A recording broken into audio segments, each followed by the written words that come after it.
Adiós, Madrid. Hola, Zaragoza. El año 1973 sería el último año que pasaríamos en Madrid y en el que dejaríamos la casa en la que habíamos vivido por años. En mi caso, 10. Allí celebré mi 10º cumpleaños y mi hermano su 8º.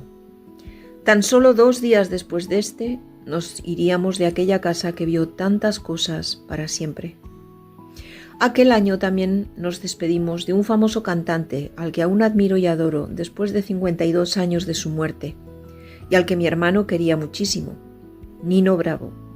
Su vida se vio truncada a los 27 años en un accidente de coche cuando su carrera estaba en pleno auge.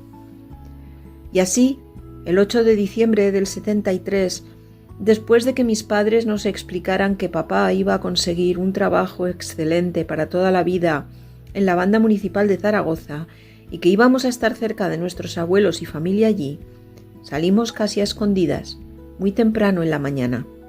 Creo que debían de ser como las 6, todavía oscuro afuera y frío, mucho frío.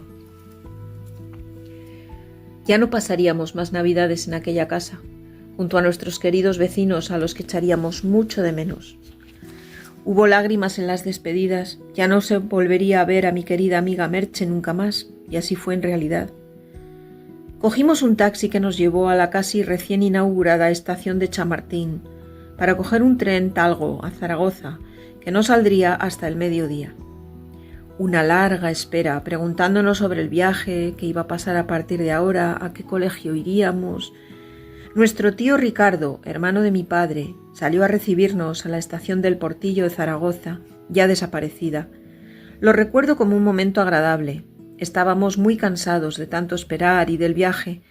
Después de los besos y abrazos de rigor, nos dirigimos a casa de mis abuelos, la que sería nuestra casa desde aquel momento. Recuerdo que fue allí que pasamos nuestras primeras navidades en Zaragoza. No recuerdo muchos detalles de ellas, pero supongo que no lo pasamos mal. La casa de mis abuelos era un buen piso, con 3 habitaciones, salón, cocina y un baño. También tenía un balcón que daba a la calle y al que a mí me gustaba asomarme de vez en cuando. Había que encontrar un colegio antes de que acabaran las vacaciones de Navidad y el más cercano para mí eran las Carmelitas de Vedruna, a tan solo 2 calles de casa de mis abuelos. Era, y es, uno de los mejores colegios de Zaragoza, y aunque en aquella época era privado, mis padres no dudaron en pagar para darme una buena educación. Huelga decir que era y es un colegio religioso de monjas y del que guardo un maravilloso recuerdo. Allí encontré buenas, muy buenas amigas, estupendas profesoras, laicas y religiosas, e hicieron mi transición mucho más llevadera. Mi hermano no tuvo tanta suerte en lo referente a la cercanía con la escuela. A él le tocó ir también a un colegio religioso con solera, pues fue el mismo colegio al que fue mi padre, al menos uno de ellos. Los Escolapios. Solo para chicos, pues en aquella época chicos y chicas estudiaban por separado en los colegios privados. Mi hermano tenía una larga distancia al colegio, cruzando Zaragoza con tan solo 9 años. Al principio mi abuelo lo llevaba, pero mi padre, que sufrió la terrible decepción de no conseguir la plaza de trabajo que esperaba ansiosamente, montó en cólera un día y dijo que de entonces en adelante iría él solo, a la escuela. Gracias a Dios y a mi abuelo, que era un ángel. Este le seguía en la distancia todos los días para que no le ocurriera nada. Y así, de golpe, tuvo que empezar a crecer. El barrio donde vivían mis abuelos era un buen barrio, uno de los mejores de Zaragoza, aunque no de ricachones, sino de gente trabajadora y decente. Había unos campos cerca, cruzando una avenida, y todavía pasaba una antigua acequia que me gustaba mucho contemplar. A veces íbamos con mi abuelo a jugar a aquellos campos, que después se convertirían en un gigantesco complejo de pisos de lujo y en un parque. Allí todavía podíamos coger moras, investigar, y mi abuelo siempre cogía un ramillete de flores silvestres para llevárselas a mi abuela. La diferencia de edad entre ellos era grande, 16 años por lo menos, siendo mayor mi abuelo. Mi abuela sufría mucho de los nervios y tenía un carácter un tanto inestable, pero mi abuelo siempre estaba ahí para ella intentando calmarla o acompañándola. La recuerdo como una gran cocinera. Ella nos enseñó algunas recetas y aún hoy, después de tantos años, aún las pongo en práctica. En aquella casa de mis abuelos pasaríamos 9 meses. Se crearon ciertas tensiones entre la familia, especialmente cuando mi padre perdió la tan ansiada plaza en la banda municipal de Zaragoza a la que opositó y que, seamos sinceros, se la robaron, como ha pasado siempre en la mayoría de los casos en esta querida España nuestra. Se creó una frustración en él que empezó a desbocarse y que comenzó a afectarnos a todos. Así pues, como comenté anteriormente, comencé a ir al colegio. Las primeras semanas fueron duras. Lloré mucho. Me acordaba de lo que había dejado en Madrid. Pero pronto comencé a hacer nuevas amigas entre las alumnas y, para mi deleite, 2 de ellas vivían en el mismo edificio donde residían mis abuelos. Una vivía en el primer piso y se llamaba María Enriqueta, aunque todos la llamábamos Marien. Y la segunda vivía en el quinto y último piso, 2 más arriba de donde vivíamos nosotros, y se llamaba y se llama María Ángeles. Recuerdo sus apellidos, pero no los nombraré aquí por respeto a su privacidad. Marien era una chica como muy echada para adelante, un poquito descarada, pero divertida. Supongo que su carácter era una mezcla de todo eso porque su situación en casa no era fácil.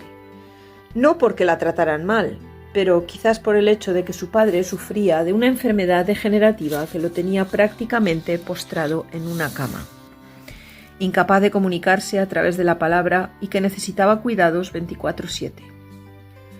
Creo que Marien, a sus 11 años, había aprendido a defenderse sola y a tratar de no inspirar pena a quienes la conocían. Lo pasábamos bien jugando en la calle, algunas tardes, o en su casa. Ellas nunca venían a la mía. La segunda, María Ángeles, vivía con su abuela, una mujer muy cariñosa y agradable. María Ángeles tenía un carácter mucho más dulce y llevadero que Marien, y las 2 compartíamos muchos gustos en cuanto a historias, cuentos y formas de pensar. Solía subir a su casa al mediodía, después de comer, y luego las 2 juntas íbamos al colegio a las 3. Recuerdo cómo bajábamos las escaleras del edificio casi de 3 en 3, bendita juventud. También subíamos andando, pues el acceso al ascensor estaba prohibido si eras menor de 14 años. Pero, gracias a Dios, nuestras piernas por aquel entonces eran fuertes y ágiles, y aunque a veces, cuando veníamos cansadas del cole, no apetecía mucho, lo teníamos asumido. Los fines de semana, si nos portábamos bien, durante la semana, nos daban una propina que normalmente intentábamos administrar para que nos durase toda la semana y así poder comprar chucherías antes de entrar al cole, algún pastelito o chocolatina o los cromos que coleccionábamos en los álbumes. En mi caso, mi favorito era el de la Bella Durmiente de Disney. Me fascinaba la historia y la película. Aunque en Zaragoza no hay playa, mi tío Ricardo, con mi abuelo y mis padres, nos llevaban a la orilla del río Ebro a mojarnos los pies, pues es un río peligroso para poco más.